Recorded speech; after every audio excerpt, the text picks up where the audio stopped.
ויקח משה את אשתו ואת בניו, וירכיבם על החמור וגומר. Moshe prit sa femme et ses enfants et les fit chevaucher l'âne. Rashi nous explique Vayarkivem al Hamor, l'âne, c'est le même âne chez Chavash Avraham Avinu, Leakedat Yitzhak, que Avraham Avinu a scellé pour le sacrifice d'Isaac. Et c'est le même âne chez Adtid Melech HaMashiach Leigalot Alav, où le roi Mashiach va se révéler, comme il est dit, Ani Verochev al-Chamor. Qu'est-ce qui dérange Rashi dans le pshat du pasuk pour qu'il ait besoin d'intervenir et de nous donner ce midrash tellement fantastique d'un âne qui va vivre des millénaires, alors que Rashi a pour vocation d'expliquer le pshat, le sens simple du pasuk. La réponse, c'est tout simplement qu'il faut se replonger dans le contexte. Akadosh Baruch Hu apparaît à Moïse, à Moshe, dans le buisson ardent.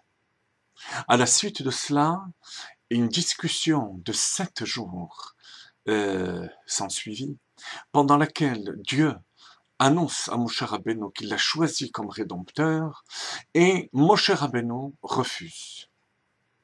Et il refuse pour 2 raisons principales. Premièrement, Aaron, son frère, qui est Navi, qui est prophète, et qui est l'aîné, mériterait d'être le rédempteur avant lui.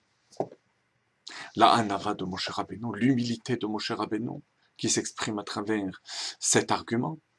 Et enfin, deuxièmement, Shlachna beyad tishlach, envoie directement le Mashiach, puisque de toute façon je ne mériterai pas, je n'aurai pas le mérite de faire rentrer le peuple juif en Eretz Israël.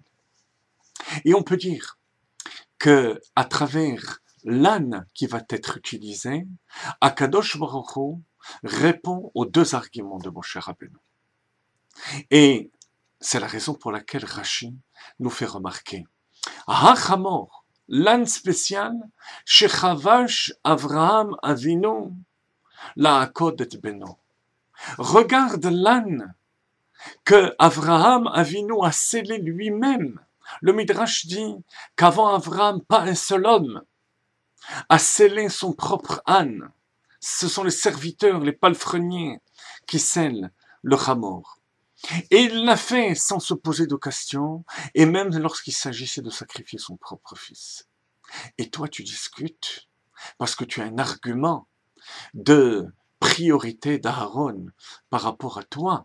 Alors certes, ton argument est un argument, mais que vaut-il par rapport à l'argument d'un père qui va sacrifier son fils? Un petit peu comme Akadosh Baruch Hu dit à Moshe Rabbeinu dans Parashat Va'era, Chaval al delo de avdin velo mishtakrin. Malheureusement, ceux qui ne sont plus là et qu'on ne trouve pas, ce sont les avontes qui, eux, avaient une abnégation totale. Moshe Rabbeinu avait une autre fonction. Il fallait comprendre, il fallait raisonner et il fallait revendiquer. Alors, malgré tout, Akadosh Baruch Hu lui donne comme leçon l'âne qui a été scellé par Avraham Avinu. Deuxième argument, à quoi bon t'envoyer? Mais tout simplement que la Géoula est un même processus qui débute maintenant par la sortie d'Égypte et qui va finir au moment de la Géoula Hatida. Moshe hu goel rishon hu goel acharon. Ne crois pas que cette délivrance qui va être accomplie par toi est quelque chose de séparé, de différent de la Géoula. Shem Géoula Chadhu. C'est la même Géoula qui commence maintenant et qui peut se terminer très rapidement par la venue de Mashiach. Et c'est la raison pour laquelle Rashi nous dit que cet âne est le même âne qui va être utilisé pour le dévoilement messianique. Donc on a ici 3 étapes. On a Akedat Yitzhak, Avraham Avinu. On a Moshe Rabbeinu qui fait monter sa femme et ses enfants sur l'âne. Remarquez que pour l'âne d'Avraham Avinu, on va s'en servir uniquement pour mettre le couteau et le bois. mais pas pour transporter Yitzhak. À l'époque de Moshe Rabbeinu, on passe à une étape différente. Il va faire chevaucher sa femme et ses enfants. Et enfin, Mashiach, c'est lui-même qui va chevaucher l'âne. Pourquoi?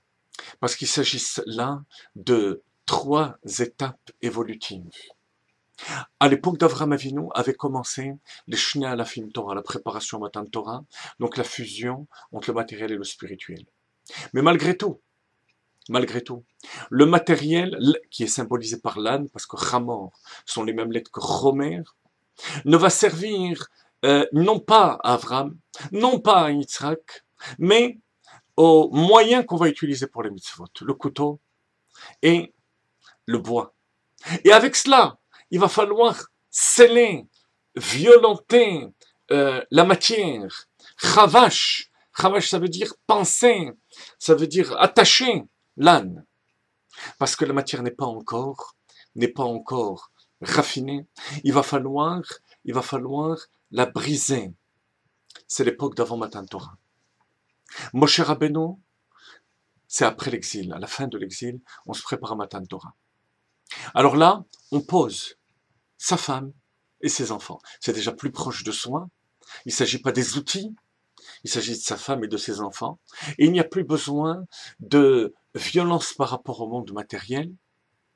La puissance spirituelle de Moshe Rabbeinu, qui symbolise la Neshama, est suffisante pour dompter l'âne. Deuxième étape. Et enfin, troisième étape, c'est Mashiach. Alors là, l'âne, le chomer, la matière, va servir à porter l'essence de l'homme. C'est à travers la matière que va se dévoiler Mashiach Tzidkenu.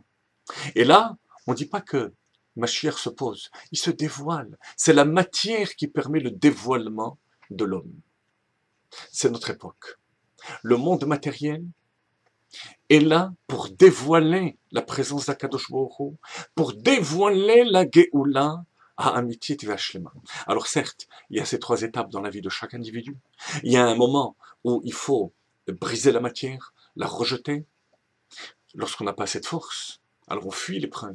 Il y a un deuxième moment où on utilise la matière, mais comme Hersher mitzvah, comme préparation pour la mitzvah, avec un dévoilement de l'âme et de l'amour d'Akadosh Baruch Hu qui va permettre de dompter l'âme animale. Mais notre travail essentiel, c'est la 3e étape, celle qui fait que le dévoilement messianique passe par la matière. Et là, tout se passe en douceur. Et on espère que très bientôt, le dévoilement de Mashiach que on voit à travers le monde matériel se produise dans la douceur de Chesed ou Berachamim.